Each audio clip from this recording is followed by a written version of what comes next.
All right, everybody, welcome back to the Best Hour of the Day. Fern here, and I am here with Dr. Tom Siskron, who has been in the CrossFit community for a long time. We're going to talk about a lot of things, and if you did follow the CrossFit podcast with Sevan at all for the short while that they were doing that, he and his partner who started CrossFit Medicus 1 at their affiliate down in Louisiana were on that podcast as well. So, and he's also at the same box as Jeff Westmoreland, who was recently on the podcast, who is part of the CrossFit Legal Action Group. So for me, it's always a treat to talk to doctors in the CrossFit community because it gives me an opportunity to learn. And I'm just super excited to see medical professionals who are passionate about CrossFit as well. So Doc, thank you for your time. I'm really excited to talk to you. Thank you. Happy to be here. I did want to talk about so we were chatting a little bit before we recorded, and you were kind of telling some stories. Your background, and I feel like this is pretty heavy in the medical world. You said you were a triathlete before, correct? I was. And then, For so about, probably about 10 years. That's a lot of mileage.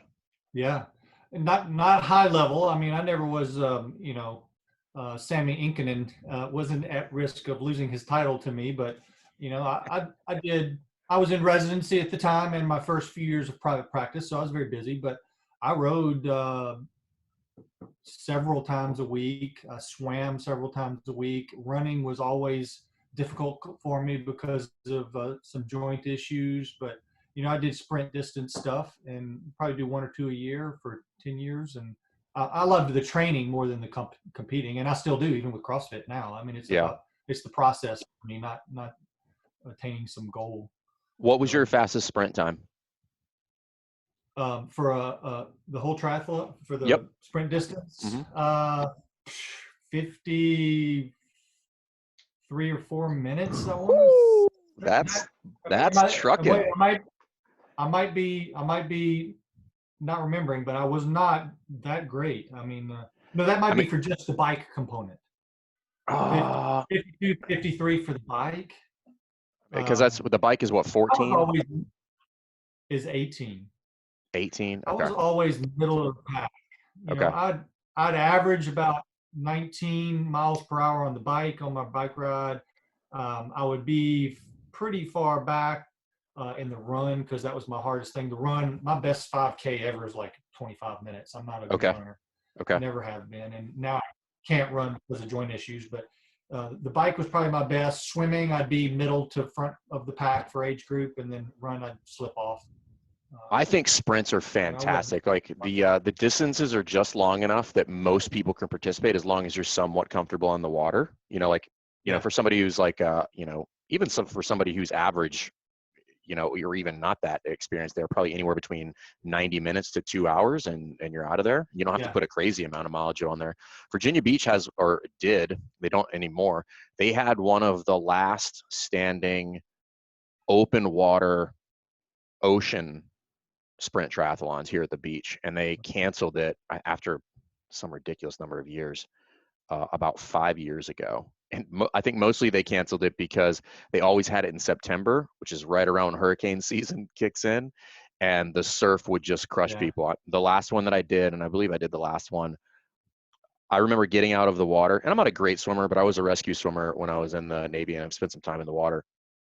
And I remember getting out of the water, looking around, and I was the only one who got out of the water.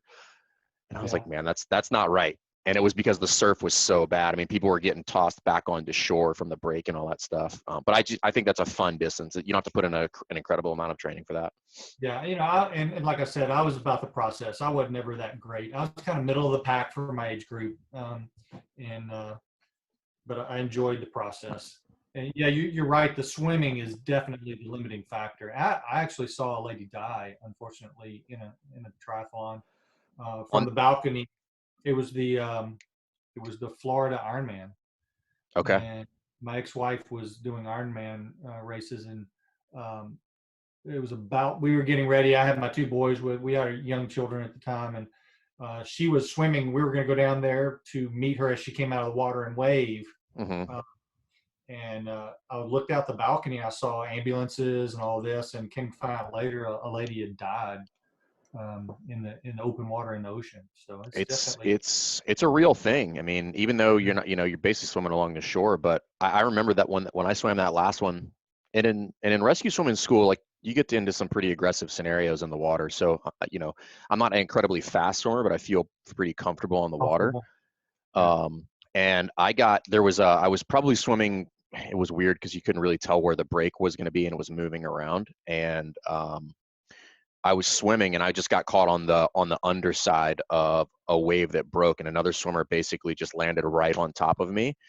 And I remember coming up out of the water, and I'm like, I am Hmm. really lucky to be conscious right now. And if I wasn't, that'd have been it. And Right. I finished the swim, and I was like, whew, I dodged a bullet there. That was close. Um, but yeah, that's the only downside about that open water stuff is it's really hard to keep track of participants in those scenarios. Right. It is hard. And the ones that I did were always in small lakes or Yeah. man-made reservoirs. Like there's one in a suburb of Dallas that was in this Okay. little man reservoir. So it's it was easier to keep track of us. But yeah, that was the most anxiety provoking thing for me too, because I'm comfortable in the water, but that still is anxiety provoking for me. And my sons are exactly the opposite. They've grown up swimming competitively, and Okay. they can swim literally for hours when they were swimming and not stop. But I'm just not that way.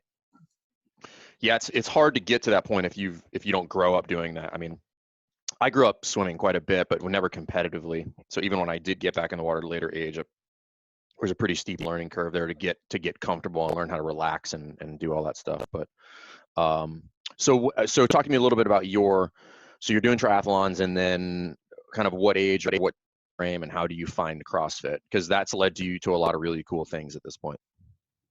Yeah, so I started triathlons after I got out of the Air Force, which is right before I came back to start residency, 2002. I was 32 years old. Okay. I've always worked out my entire life, mainly just the bro sesh stuff, Yep. bench press, go to the gym, backs and by, chest and try type thing. Yep. And I would run occasionally. Thought I was in good shape. Started triathlons after my ex-wife got into them, and from about 2002 to 2010, that was my primary source of exercise, and it was a lot. And I really gravitated more towards the biking. I was a huge biking fan. I've done several century rides, which is a good story if you remind me when we come to the CrossFit part. I too have done one century ride, which we're happy to trade stories on that. CrossFit truly does prepare you for anything, and I can prove it now. But I got into more of the century riding, bike riding, 3-4 times a week. Thought I was in the best shape of my life. And I would talk to patients about exercise. And excuse me, just one sec. Yeah, go Door ahead. open. Nope, you're good. How you need to be doing exercise, running, biking, whatever, and eat right, eat low fat, nuts and grains and breads and things like that. Was the way I used to eat, and I was a carbo loader. Yep. That community is all about the carbs, and I would eat cereal for breakfast, bagels for breakfast, sandwiches, pasta all the time. I was not afraid of sugar because I was burning it on the bike and I needed it on the bike. Yep. That's the way you're taught. Got to have it to survive. And so that was my lifestyle: is high carb, high, low intensity, long duration exercise is pretty much it. And I thought I was in the best shape of my life until I walked into the CrossFit gym. And that happened in 2010. I went through a divorce, and depression does a lot of things, and I just quit working out altogether. Mm-hmm. And it was about a year where I was just not doing anything other than eating whatever I wanted and not working out. And thankfully, my cousin spurred me into the CrossFit gym, and I just kind of started slow. And it doesn't take you long once you get into it. If you show up for a few months, you realize, hey, there's something to this, and your body starts changing, your outlook on life starts changing, and it's just amazing. And I had actually changed my diet a little bit before I actually got CrossFit, because I was always hungry. Okay. If I didn't eat every 2 hours, I'd be like, I deserve to be on one of those new Snickers commercials where you're hangry. You get that, Like, you're not you that when you're hungry. gnawing, yeah, that gnawing pain in your mid gut, and you got pain behind your eyeballs, and you just feel foggy. And it's like, there's something wrong with me. This is not normal to be hungry all the time like this. And so this is how my journey into nutrition started. I literally typed into Google, probably on this computer, we're sitting right here on my floor, my old computer. I typed headaches if you don't eat on time. And I'm boom, curious popped what up came on, up. Yeah, what came up? the first thing that popped up was Mark Sisson's Primal Nutrition book. His Oh, good Mark's book. Daily Apple. Mm-hmm. Mark's Daily Apple, Primal Nutrition. I started reading all the stuff he was talking about insulin spikes and how it bottoms your sugar out. I bought the book, read it within like 2 days, and I was like, this makes so much sense. And I went hardcore, no sugar, no carbs at all, and was just a new man. And it's just amazing. That's I've been fortunate. I have a lot of good friends that I either grew up with or have come to have friendships with over time that are now doctors. And it's funny because that story, number one, is not uncommon, but B, there's a misconception that that if I'm an MD or DO or whatever, that a lot of people just assume because you are a medical professional that you have some training in nutrition. Oh, And yeah. that's a big misconception. And I forget what, I mean, you tell me what your experience was when you went through, where did you go to med school? Just Here in Shreveport, Louisiana, LSU Medical LSU. Center. Okay, cool. And did you go to LSU for undergrad as well? I went to Centenary, which is Oh, yep. oldest college west of Mississippi. Yep. Here in Shreveport also. I did one of my recruiting visits at a Hometown high boy. school there at Centenary. Yep. The Recruiting for what did you basketball. play? Yeah, I played basketball Okay. in college. I Yeah. was baseball there for a couple of years.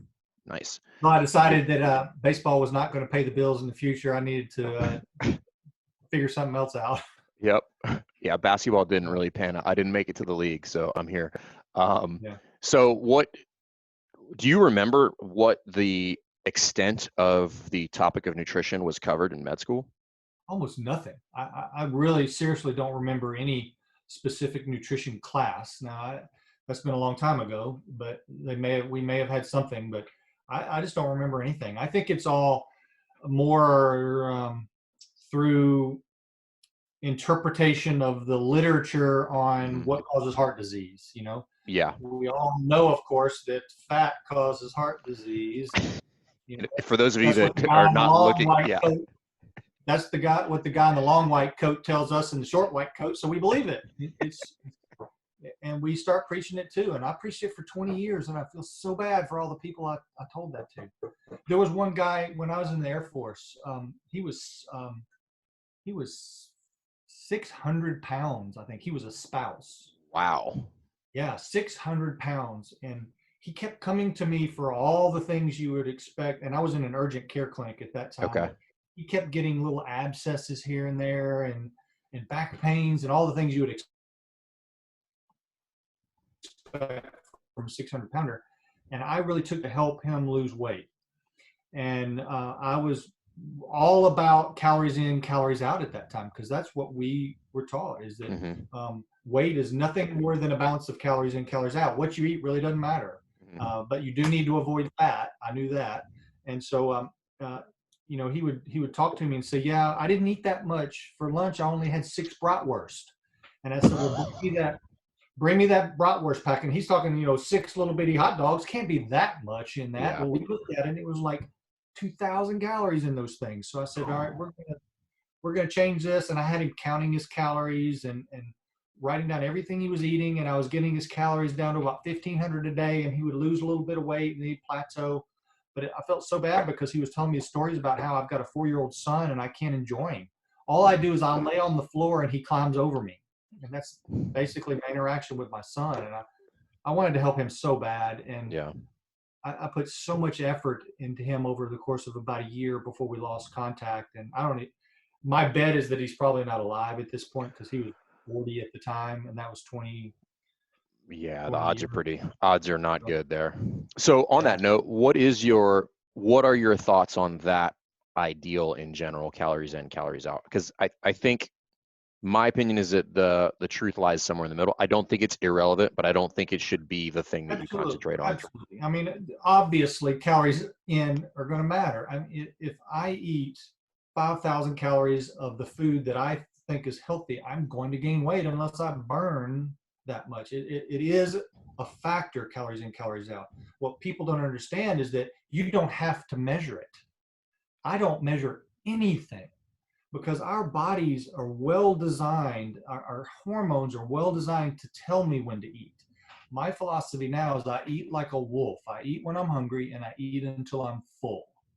Okay. And it there's no other animal on the planet that has to count his calorie intake or his carb intake or his protein intake or his fat balance. I mean, you eat what nature has provided you in your environment, and that will keep you healthy. And if you eat that stuff, I believe our brain chemistry and our body chemistry in general works the way it's designed to work. You know, people who say, and you may be familiar with the waterlogged book. Yep.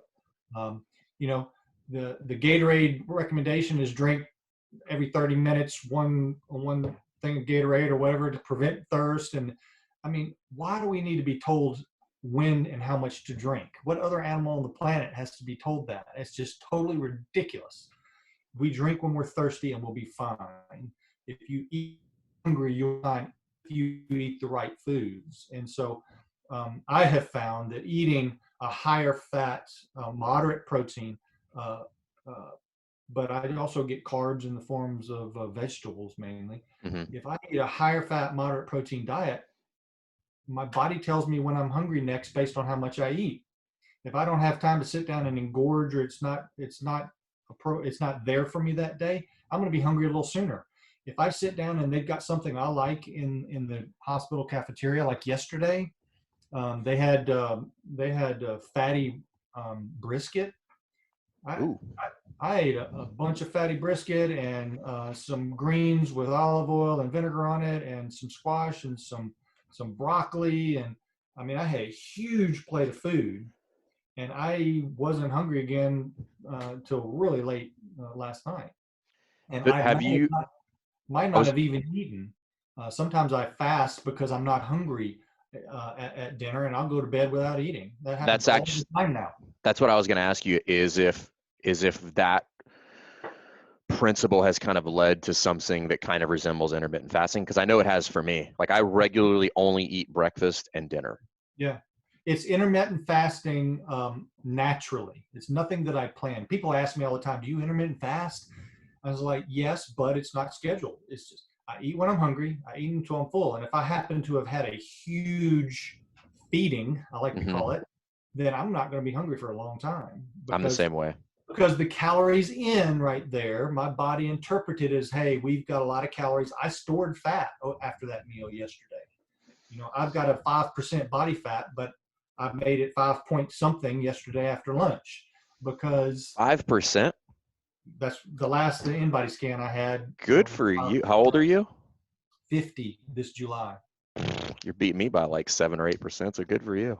I'm usually around 5 to 7%, What? but That's great. It's interesting that you bring up, and I was glad you went there because I found something very similar with regard to my just general intake and what that kind of ends up looking like at the end of the day. And I weigh pretty much the same that I did in college, plus or minus 5 pounds here or there. But I mean, I regularly fluctuate anywhere between like 185 to 195 at the very heaviest. Like 195 for me is heavy, but I'm regularly like right around that 185. and And how that's how tall are you? 5'5", like right at 5'11". Yeah, see, I'm 6'2", and those are Okay. almost exact numbers. Okay. I'll get if I don't eat, if I miss a meal, don't eat for a dinner or whatever, and wake up the next morning after a heavy workout where I may have sweat a little bit, I can get into the 188 range. Okay. Um, if I eat heavy, the max I get is 194. But I'm Yeah. in this most narrow range, 88 to 94, and I've been there for years. So you're rolling around with about 5% body fat, and you don't measure your food, and you don't really like count calories or do intermittent fasting on purpose. Not at all. So then my following question is, have you always been kind of at that body composition, or have you settled into that since you kind of left the triathlon world and started eating like this? When I was in the triathlon world, and I have actually some pictures, if they'll show up on this video, you may be very interested to see these. I'll see if I can pull them up. I had much higher body fat when I was into triathlons. I bet I was 12, 13% easy. I had a dad bod. I had the little gut. I actually have a picture that I like to show people when I'm sitting with a French fry in my hand and my gut sticking out. I was not obese by any means, but I was on the road to insulin resistance for sure. Okay. But I've had 3 kidney stone passages in my life, and I don't know. Let's see if I can get it. Can you see these? Yep. So the one over here, okay, you're not going to be able to see it, but what I did is I compared the 3 scans. So one was from when I was 32. Okay. One was from when I was 42, which is about a month after, or no, about 3 months after I started CrossFit. And then one was from when I was 48. Okay. And so 10 years and then 8 years after that. The one when I was 32, you would expect I'd be pretty healthy. I measured with the little tool we have to measure distances. I measured the thickness of my abdominal fat layer above my rectus muscles. Okay. I measured the fat in my flank, your love handles. Yep. I measured the thickness of my psoas muscles, of my abdominal muscles, of my lateral obliques. And I did that for all 3 scans. The one when I was in my 30s, a healthy triathlete, the fat was at its maximum. And the fat went from max, medium, to almost non-existent now, right? The muscle, however, this is where it's really interesting. The muscle was medium when I was 32. Okay. Then when I had not been doing CrossFit, it was smaller. It was the minimum it's ever been 10 years later, which is what the natural sarcopenia of aging is. I mean, as we age, you hear it written all over, you lose how many % of muscle mass every year, 3% of muscle mass every year. I mean, I have visual evidence between 32 and 42 that the thickness of my psoas muscle, my erector spinae muscles, my obliques, my abdominis rectus muscles, all of those had gotten thinner between 32 and 42. Yet then you jump to when I'm 48 and they're just like, boom. They're even bigger than when I was 32.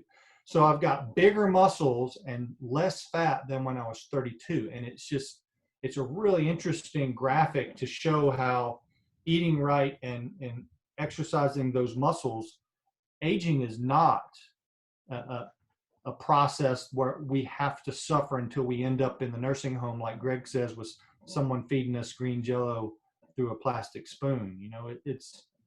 You can combat the age-related sarcopenia. I really need to go back and I read a study years ago, and I don't remember like what the parameters of the study were, any of that stuff. But it basically outlined that there's 2 things they're looking at as far as longevity and health of life. One of them, the factor was muscle mass, and the other one was grip strength. And they're just like, if you measure those 2 things, as you get older, if they can, for most people, the doing well would be maintain it, much less adding to either one of those. But they said, like, if you look at people as they get older, the ones that are the healthiest, the most vibrant, getting around, significantly more muscle mass and have grip strength, which those 2 kind of go hand in hand, meaning like you're probably doing some sort of weight training or resistance training of some sort. And that's what we try to preach to all of our athletes. I'm like, listen, you can lift weights as long as you want to and need to. Yeah. At age 50, I'm getting ready to hopefully a new Stretch Max, where when I was Olympic lifting at age 24, I thought I was king of the world because I could put 155 pounds over my head in the clean and jerk. I was the boss. And now that's like, we start warming up at 155 now, and I'm 50. But Hey, you know I tell you what I what, was gonna say. that makes you a superhuman. And if you are doing that at 50, you're doing just fine. Well, my goal right now is 210 on the snatch. I'm hoping to get it here soon. I'm already at Listen, 205. But that's that great. fits so perfectly what you said about the muscle mass with Greg's teachings slash preachings is it's all about our power generation. Hmm. You want to be able to maintain your power through life, and when you see him draw it on that scale, and then add the third axis where it looks like a tent.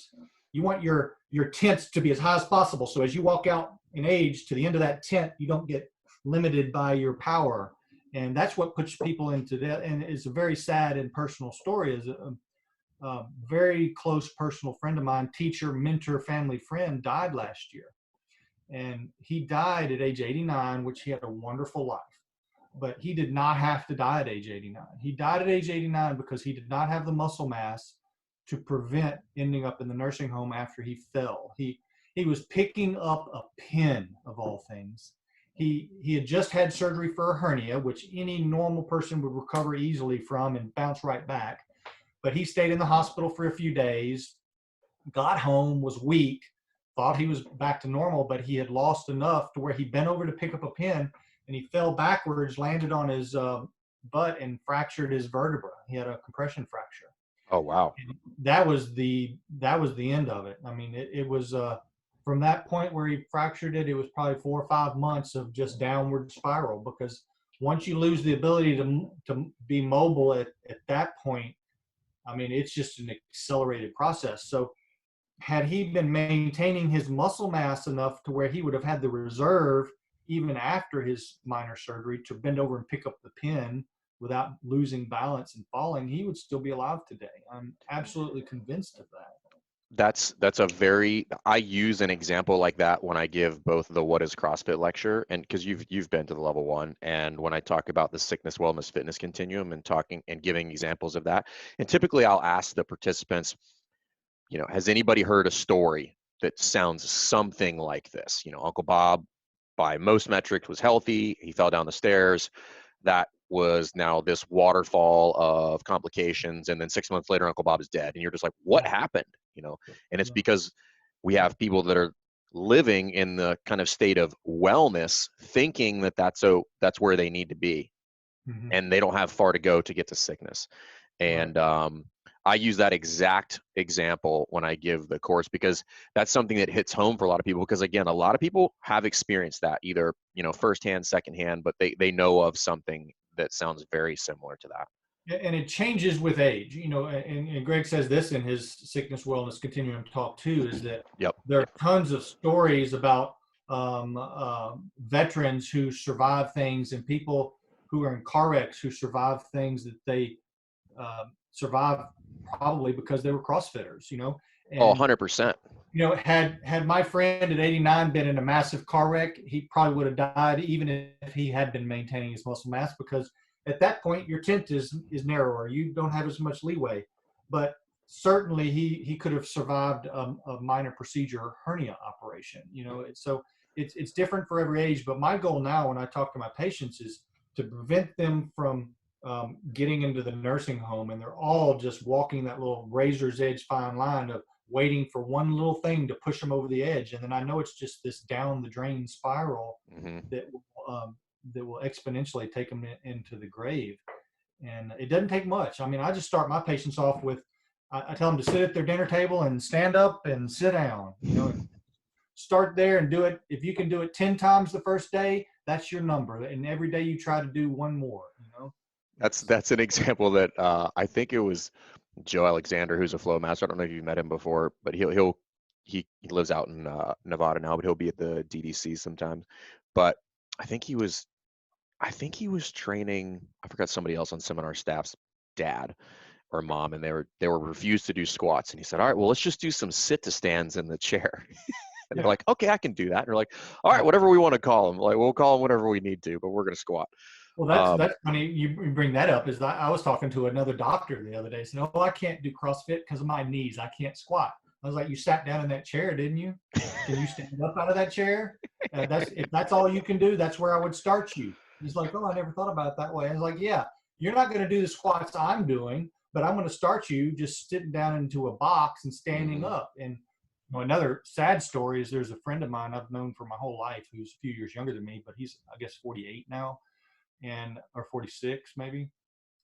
We brought him into the gym to try, and Jeff and I did. He's Okay. a friend of ours. We brought him into our gym to try and get him down the right path of health and fitness because he's not in a good place. And he could not do 10 box squats without getting short of breath. I've seen that before. There's so many people out there walking on this razor thin edge of death that, I mean, golly, to be 46 and not be able to sit down and stand up 10 times without getting short of breath means you're in bad shape. Really bad shape. Yeah. And that is kind of, that kind of leads me to something that I would love to have you just kind of give your thoughts on, which is the whole, I mean, everybody's pretty aware that, COVID-19 is a thing. But I wanted to get your thoughts on just objectively, like when you kind of, look at the landscape and kind of look into the data, what do you see? Like everybody's scared to death of this thing. But what do you think people generally need to know that's not politically based or like any of that stuff? Just like, hey, here's the science. I've been digging through the data a lot, and I look at the state data. Last night I looked at the local data in Escambia County, Florida, because a friend of mine asked me something about their condo pool being closed. And I look at the national data. And number one, this is a serious virus. It kills people, and it's going to kill thousands of people, and it's going to kill thousands of more. And it's here with us forever. That's my belief. This is, people are sheltering at home, sheltering in place, quarantining, thinking, oh, we're going to be able to come out one day once the storm has passed. No, there's going to be another storm. It's always going to be another storm. And this is a novel virus, so it's been incredibly quick. And the way I explain that is right now everybody drives, right? And there's about 15 per I can't remember the exact number, but there's thousands of deaths nationally with car accidents. Let's say Elon Musk came to us tomorrow and gave us each our own personal hovercraft and said, okay, y'all go have fun. How many hovercraft deaths do you think there would be in the first week, month, year? Most of them. Tons. But as we got used to them, started using them more, we made laws, just like we did with cars. If you go back and research the data on automobile accidents in the early 1920s, it was this epidemic. I mean, they were really concerned. How are we going to stop people from dying from all these car wrecks? Because it was this new technology. People didn't know how to do it. But now the curve has come down, and it's a manageable rate that we live with. The exact same thing is happening with influenza and COVID.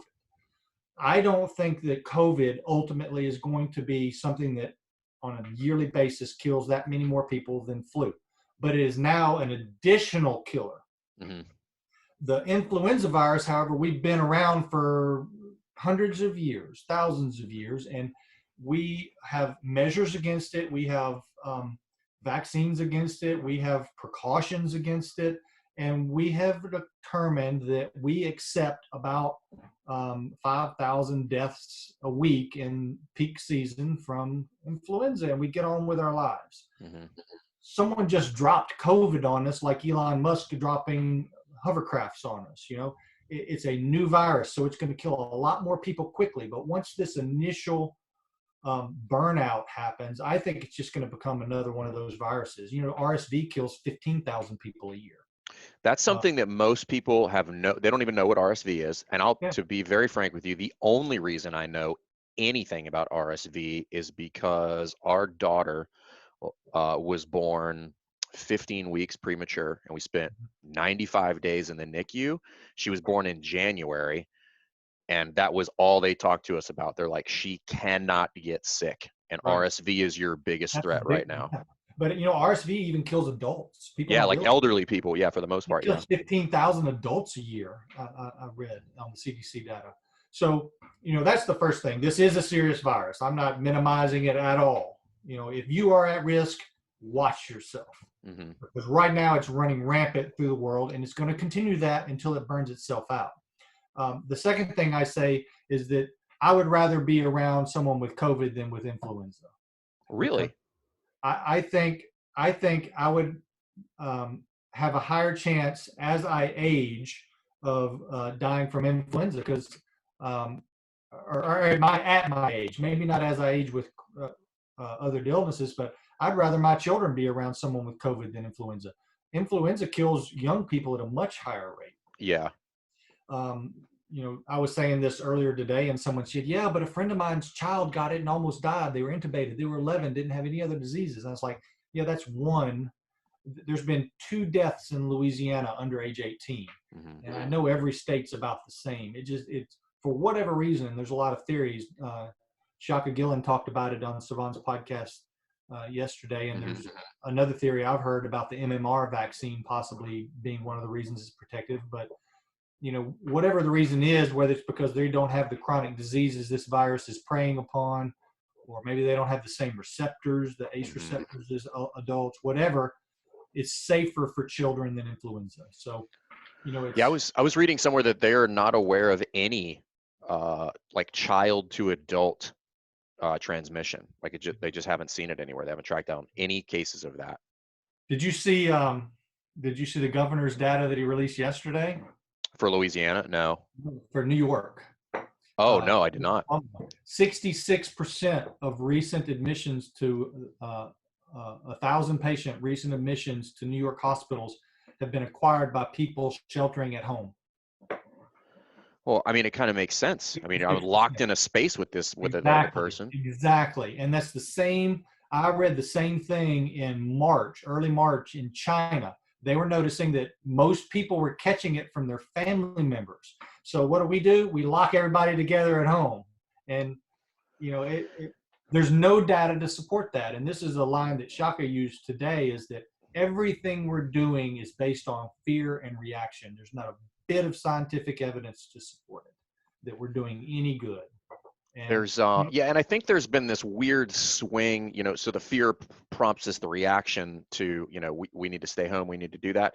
And then the counter argument is like, we should just let everybody out. And my contention has been, no, I don't think either one of those is correct. I think it's in between. And I think that you correct me if I'm wrong, because you're obviously dug into it a little bit more, but my understanding is that different than the flu, meaning we can with pretty good accuracy determine who these demographics are that are going to be at serious risk, meaning like you have multiple comorbidities, or you're pretty old, like well over 60, you're at risk.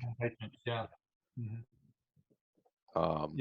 And that's exactly right. This virus, it's a lot easier to know who is at risk. So it should be a lot easier for us to, like South Korea, like Taiwan, like Sweden, who has done very little quarantine. They are targeting their at-risk groups. If the nursing homes need to be locked down, no visitors. If you have a fever, we need to lock you down. You need to have your contacts traced. But nowhere in history with any infectious disease really have we quarantined healthy people. It's always we look for the sick people and isolate them from the healthy. We have never isolated healthy people from healthy people. And I think, and if you look at, and I was doing this research this morning, looking at the origin of the flatten the curve thing and trying to see if there was any scientific evidence behind it, and there's not. It all comes from a 2007 CDC report where it was suggestions on how to prevent a pandemic. So the first person that picked that up was took that graph and posted it on the internet, and then a second person took it and drew a little bit different, modified it. The third person added that healthcare line, and it became viral. And that's the goal, is to flatten the curve. But no, in all of those instances, they're all saying the same thing. Flattening the curve is not going to change the number of deaths ultimately that much. All it's doing is keeping our healthcare system from being overwhelmed, right? Yeah. If you look at the area under the first curve and the area under the second curve, they're very similar. Maybe a few less people will die, but it's not that much different. I'm sorry, but our hospital systems are not overwhelmed. I mean, I'm sitting at home at 1250 right now, and there's no reason.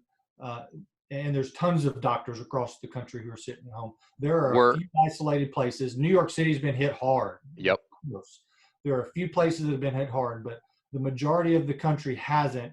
And I don't think these blanket regulations for all locales is helpful. I think it's more harmful. We need to allow all these people to get the quote herd immunity, so we don't pass it as easily to those at risk. We need to lock down those at risk. We need to do contact tracing. We need to do all the things we know how to do.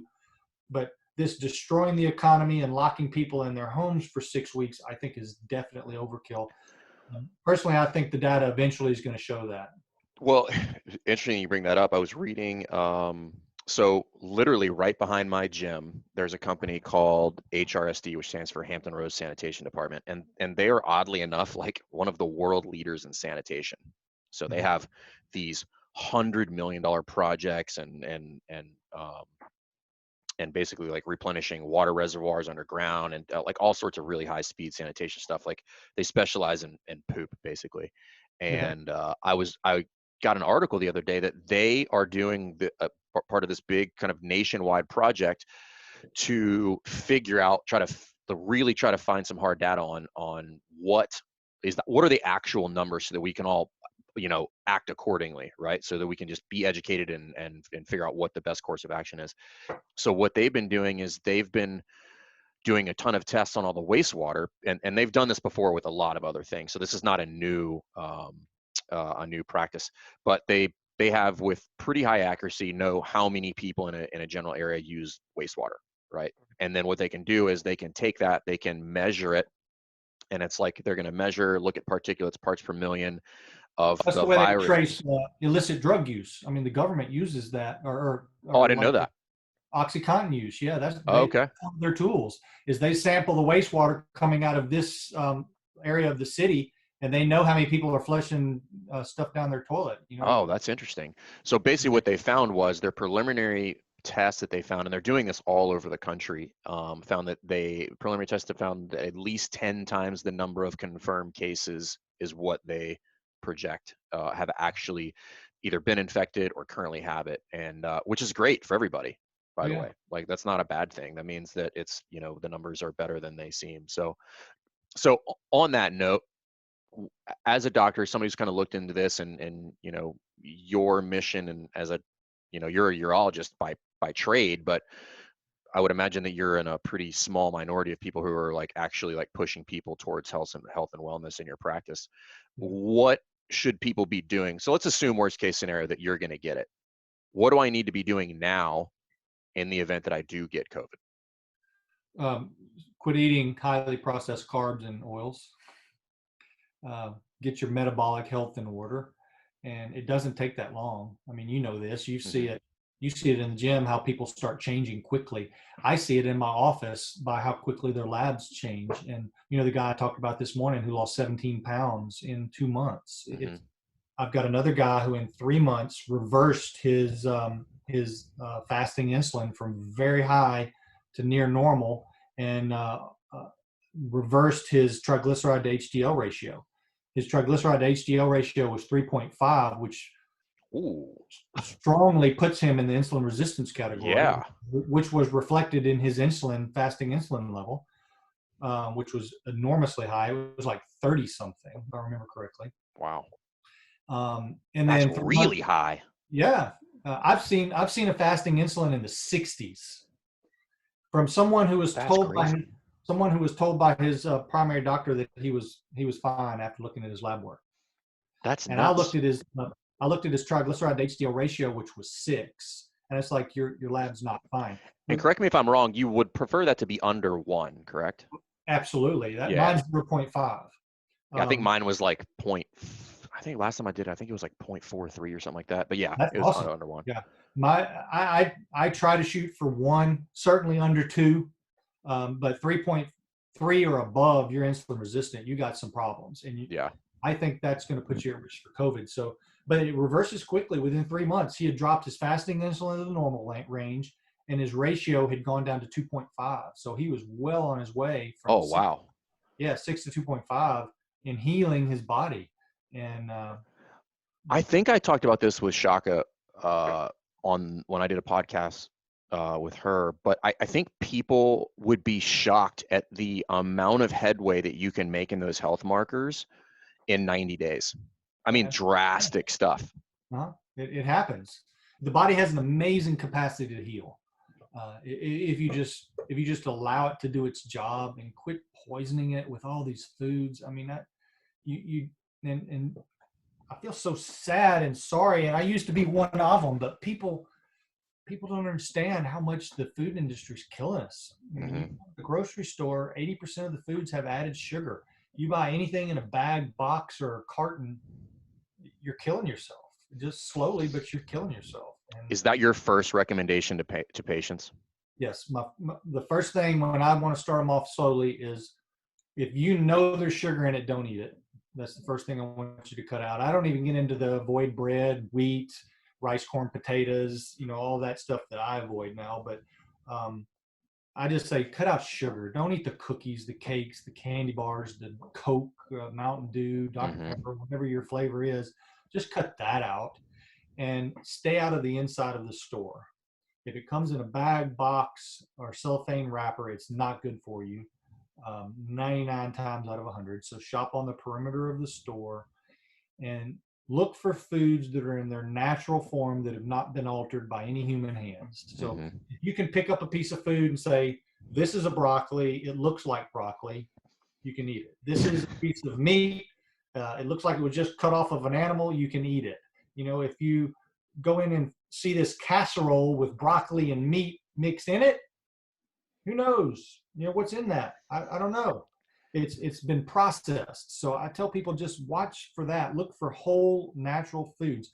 And I don't even use the word keto anymore, although I'm in ketosis all the time. And I'm highly fat adapted at this point to where I can eat whatever I want in one meal, and it doesn't even kick me out now. For Christmas, like I used to. A sampler plate of everything, including the traditional dessert sampler plate, where there's like 4 different desserts and you got to try them all. And I came home that night and I never checked my ketones anymore, but just out of curiosity, I wanted to check, and my ketone level was 0.6, and my glucose was 90, or no, it was 105. So it's a little high. I did have a little spike in higher than I'm used to, but my ketones were a little lower than I'm used to. But the next morning I woke up fasting 90 and ketones were back to 0.9. So, I can do almost anything I want in one meal and it doesn't affect me now. But I tell people it's just the day in, day out.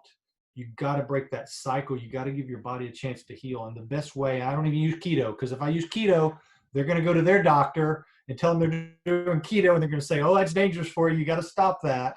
So I say what we're going to do is we're going to put you on a whole foods, natural foods diet. If it looks like it came from nature, if you could get it with a gun, a fishing pole, or your hands out of nature, then eat it. And that's pretty much all.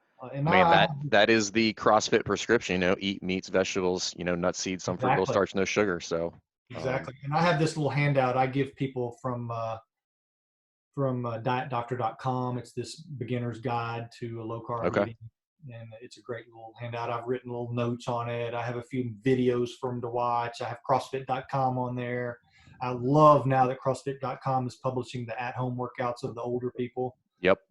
Because I say, which is funny now, Yeah. Can you imagine that 10, 15 years ago? People would be like, what the? Well, I mean, 6 months ago, 6 months ago, 3 months ago, everybody's like, this is silly. But now everybody's like, oh, well, joke's on us. Exactly. At-home workouts, everybody. Yeah. So, I send them to CrossFit.com now, and I say you go every day and look and see if they've posted a new workout you can do at home. And another thing I tell them to do at home is Tabata workouts. In whatever you Simple. can. Just 4 minutes a day. Do one day Tabata push-ups, the next day Tabata sit-ups, the next day Tabata chair squats, the next day whatever, jumping jacks, whatever you can do, make it a Tabata workout, do a different one every day, come up with 7 of them and repeat them every week. And when you see me in 3 months, you're going to be a different person. That's awesome. Have you had anybody do that and come back in 3 months? A couple who, it's not the results that I would like, but Yeah. I do see improvement. And, ultimately I'd love to get him into the gym. That's why I started CrossFit Medicus One, was to, Hmm. time constraints and all that. It's not exactly at this point what I would love for it to be, Hmm. which is my goal would be to be more like CrossFit Neuro. Are you familiar with that in Australia? Um, No, I'm not. it's a neurosurgeon. Okay.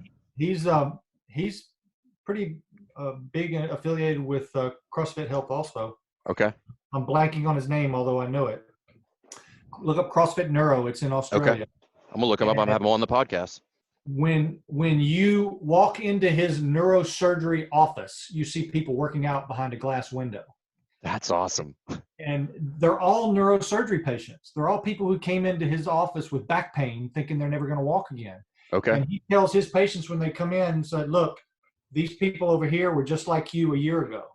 And now look at them. They're doing wall balls and cleans and all that. So, it's that would be my ultimate goal, is to have a CrossFit gym somehow in my office to where I could say, look, you've got erectile dysfunction, you've got low testosterone, you've got this is what you need to be doing, and I want to help you get there. So tell me a little bit about Medicus One. So like you and Dr. Yeah. Ken, Yeah. yeah, is your partner. Like how did So that, and then what's the goal there? the way that started was in 2017, I believe it was. I really started deep diving into all of the videos Greg was pushing out, the continuum videos and all Yep. that. And I said, I would love to get him to Shreveport to talk to the local medical society to try and help start changing the medical opinions. Because in medicine, it's all low fat,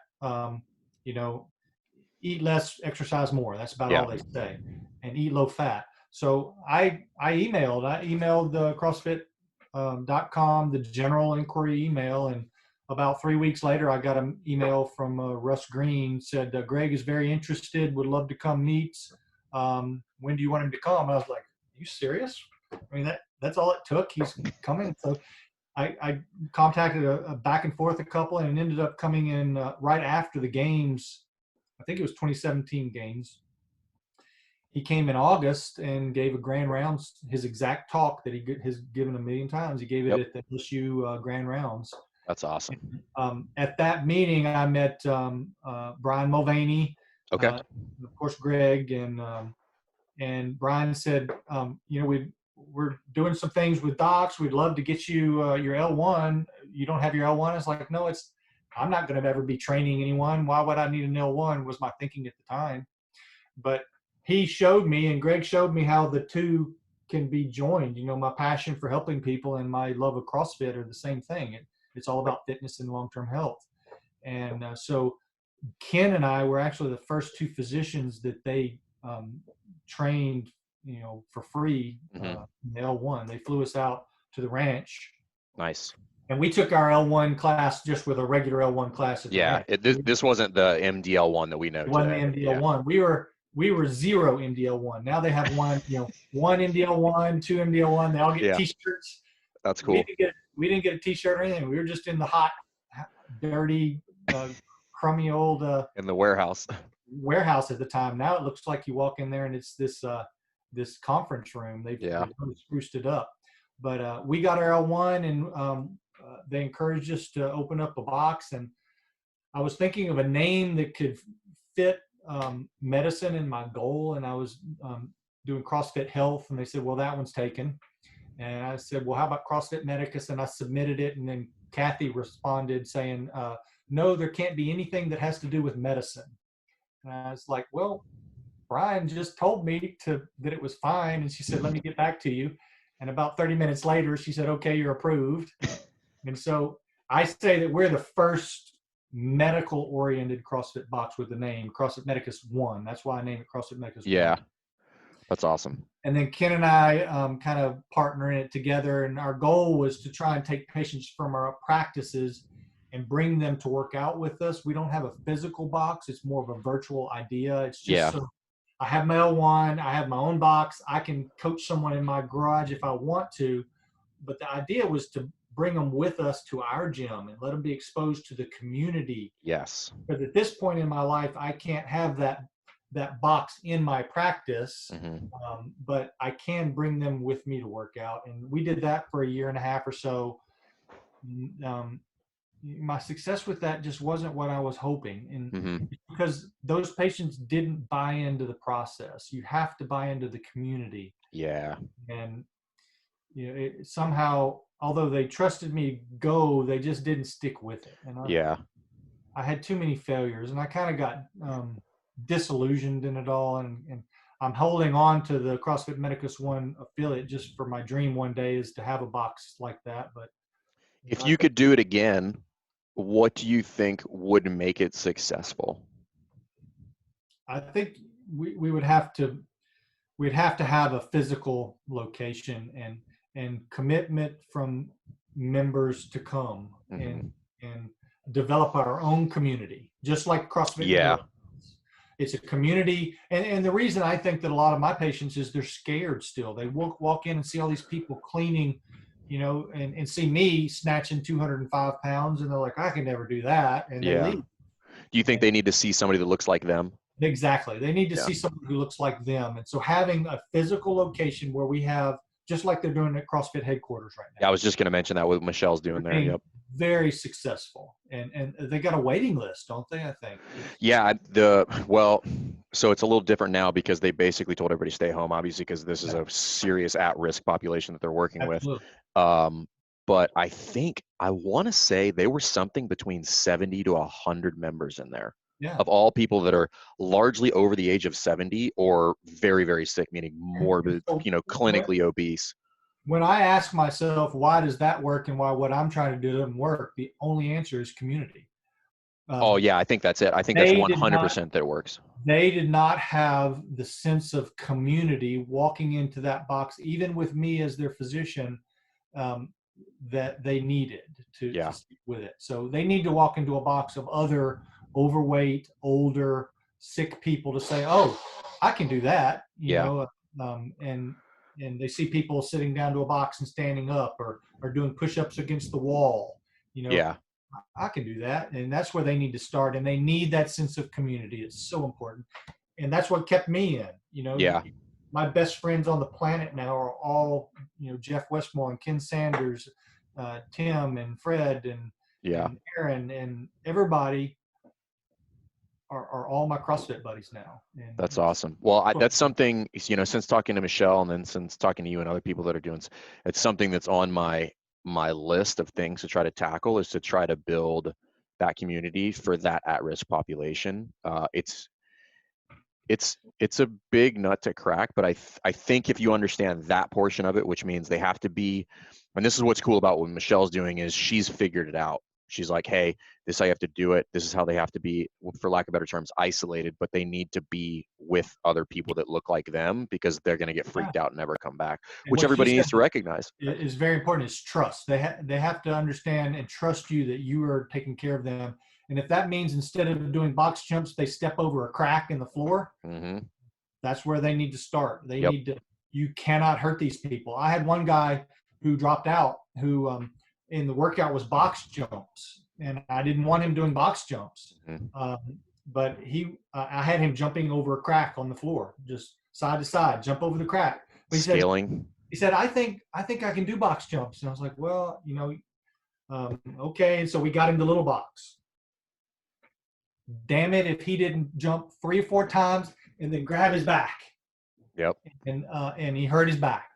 Jumping 8 inches off the floor. And I knew it. I let him do it. I shouldn't have, but he hurt his back and he blamed it all on CrossFit. And so he never came back. We've all had to learn that lesson the hard way, myself included. Well, that's really, really cool. I mean, that kind of stuff inspires me to kind of figure out different ways to serve the community and run a better gym. So that's what definitely. I would tell anybody is isolate those people in a class to themselves. Yeah, they have to have their own time slot where nobody else is in the gym. And this is cool, and this is why I can't wait to go back out there. We were actually supposed to go there in March, but the trip got canceled. Jason and I were supposed to go out there and spend a week out there training. No, with Michelle working, working with them. So I'm really looking forward to getting that rescheduled. But because I think that's important, and that's where you get to show people, hey, this really is for everybody if done well and done safely. So Yeah. well, Doc, I know you're busy. Thank you for your time. This was great. I really hope this stuff kind of shed some light on some things. And if people want to reach out to you, where can they do that if they have questions about any of this stuff? Um, I guess. Or if you don't want them reaching out to you, I'll tell. I'm on Instagram, Okay. CrossFit Medicus 1. I'm Okay. on Facebook, CrossFit Medicus 1. Okay. You can contact us there. Okay.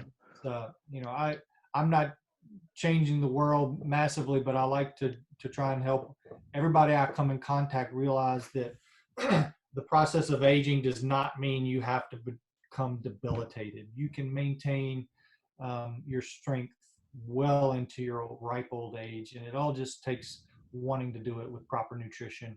And it's an uphill battle there. We didn't even talk about nutrition much. Yeah. Golly, changing the perception, the public and the government and all of that is really hard right now. But that's how you do it, one person at a time, and then that person brings somebody else in. That's all you can do. Where affect your immediate circle. So, right. Well, Doc, thank you so much. This is amazing. I really appreciate your time, and I can't wait to have you back on because I'm sure we could talk about a lot more things. So, thank you. Take care. Yep. Bye-bye. Thanks for listening to Best Hour of Their Day. If you haven't heard about Anchor, it's the easiest way to make a podcast. Let me explain. First of all, it's free. How cool is that? There's a creation tool that allows you to record and edit your podcast right from your phone or computer, so it becomes super simple. Some of these episodes with Fern or Todd or myself chatting with one another, we've done right within the app itself. Anchor will make it easy to distribute your podcast to all platforms, Spotify, Apple, and many more. And you can make money from your podcast with no minimum listenership. It's everything you need to make an awesome podcast in one place. All you have to do is download the free Anchor app or go to anchor.fm to get started today. Come on, who doesn't have Spotify at this point? And if you were unaware, Spotify now is offering podcasts. That's right. On Spotify, you can listen to all your favorite artists, but also podcasts in one place for free. Spotify has a huge catalog of podcasts on every topic, including the one you're listening to right now, Best Hour of Their Day. On Spotify, you can follow your favorite podcasts so you never miss an episode. Premium users can even download episodes to listen to offline wherever you are, something I always do before I hop on a plane. And you can even easily share what you're listening to with your friends on Instagram and other social media platforms. Here's the deal. If you haven't done so already, be sure to download the Spotify app, search for Best Hour of Their Day on Spotify, or browse some other podcasts if you want. You can find them in your library tab. And also make sure to follow me so you never miss an episode of Best Hour of Their Day. Thanks again for listening to Best Hour of Their Day, and thanks again to our special guest. We appreciate all you guys do for us with Best Hour of Their Day when it comes to sharing our posts on Instagram, when it comes to subscribing to us on YouTube, when it comes to the constant feedback. We are grateful and we appreciate it. We are trying to build a community based on coaching development and becoming the best version of yourself. And it goes without saying that we couldn't do without all of you. So if you haven't already, please subscribe to our YouTube channel. Season 1 of Dropping In is out. We are getting tremendous feedback and we'd love for you to check it out. Leave us a comment on there. Head over to our Instagram. Give us a follow. Like our pictures. Feel free to share anything that resonates with you. And if you have any questions, comments, concerns, or feedback for us, please don't hesitate. Email us, besthouroftheirday@gmail.com. Thanks again. Until the next episode, we hope you've had the best hour of your day.